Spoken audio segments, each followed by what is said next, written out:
I've now done a rim to rim to rim hike in the Grand Canyon 3 times. And over the course of that time, I have learned a lot about this canyon. And in this video, I want to make sure to cover 4 new points that I think everyone should know before they go attempt a big effort in the Grand Canyon like this. Now, this is the second video I've made similar to this. And the first video I'll make sure to link up here is still valid. Everything in there is still 100% true, but I want to go deeper in this video after hiking it 2 additional times since making that video. So let's cover the 4 things that I think you should know before heading into the canyon. First and foremost is fueling. I think it's a massive part of this entire endeavor, and if you get it wrong, it will slow you down and exacerbate problems that can happen while you're in the canyon. Now, I've done a rim to rim attempt in 14 hours, and I think a big part of that is fueling. Now, when I go into the canyon, I take about 6,500 calories to do an R3. When I do that, I typically will pack them in Ziplocs about like this. This is some of my remaining food from my last attempt. And actually everything that I put in this side over here is typically just drink mixes, while this is the food. Now, my breakdown when I go out there is I have almost 2,000 calories of drinkable calories. That means stuff that I'm mixing in, such as Scratch Super Fuel or other Scratch mixes that have calories in them. That to me is a huge superpower out there, because what happens is when you start climbing those 4,000 foot walls, you hit limits. You hit a calorie wall where you run out of energy and your pace slows significantly. The second tip I want to talk about is being able to carry water and your access to the water. In this canyon, I've seen a lot of people go down. And when I mean go down, I mean heat stroke, I mean throwing up, I mean the whole gamut of terrible things that can happen in this canyon.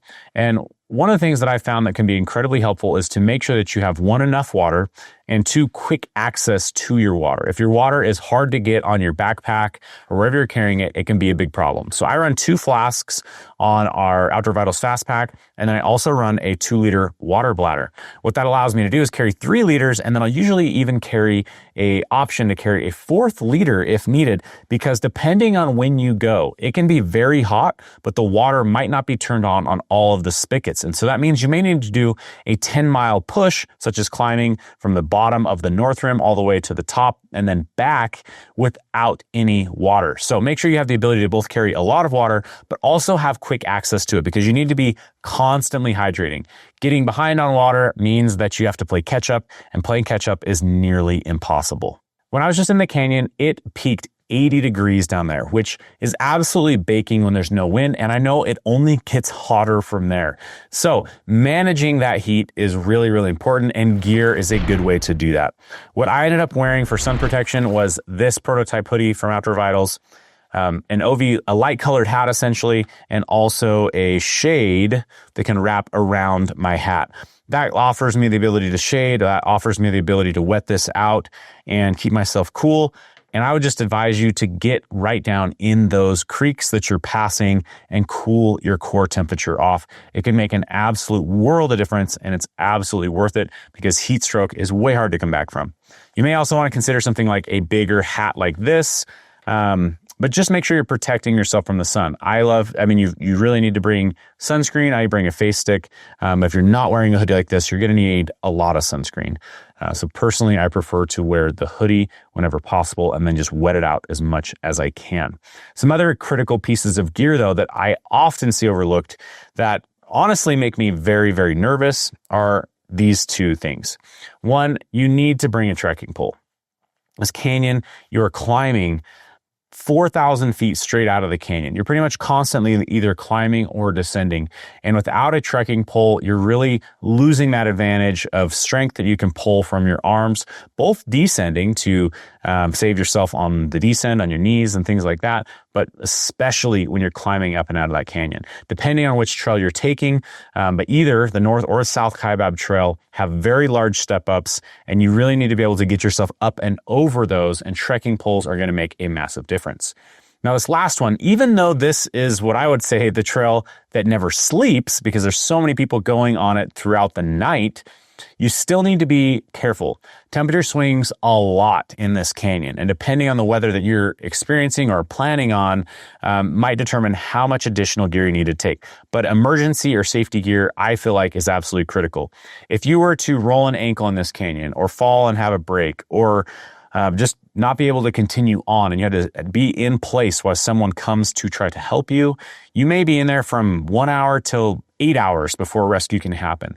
And when you go from sweating and moving really fast to complete stop, you can become freezing very, very fast. In fact, last year when I did this hike in April, it started snowing on us and we were in the temperatures in the 30-degree range, even though at the bottom of the canyon, we were absolutely toasting and pulling off as many layers as we could. It was very, very hot down there.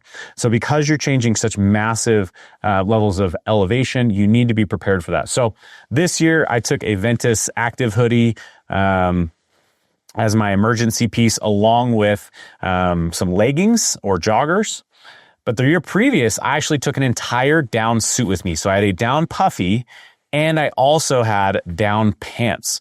Just knowing that, let's say something went really bad, my knee locks up and I just cannot move, I have the ability to stay warm out there, which is really good because on our group, we had people that went into the canyon wearing nothing but shorts and a hoodie like this, and they didn't get out till 3 in the morning, and they were hiking in snow while it was actively snowing on them for hours. It became a very, very serious situation in which we were very happy to get them out of the canyon. When you're descending 4,000 feet and climbing 4,000 feet, it puts a lot of pressure on your feet. So getting your shoe choice right is incredibly critical. And what I have found is that running a trail runner has been my favorite method. I see a lot of people running boots in there, but typically with those boots, they become heavy, which slows them down, and they usually develop more blisters because they're trapping in so much more heat. So what I have found is that using a trail runner, this is the Hoka Speed Goats, is very, very helpful. And then I use a method up here on the top called a heel lock. And what that does is it locks my ankle back here in the shoe, so I'm getting a lot less pressure on my toes as I'm descending or climbing.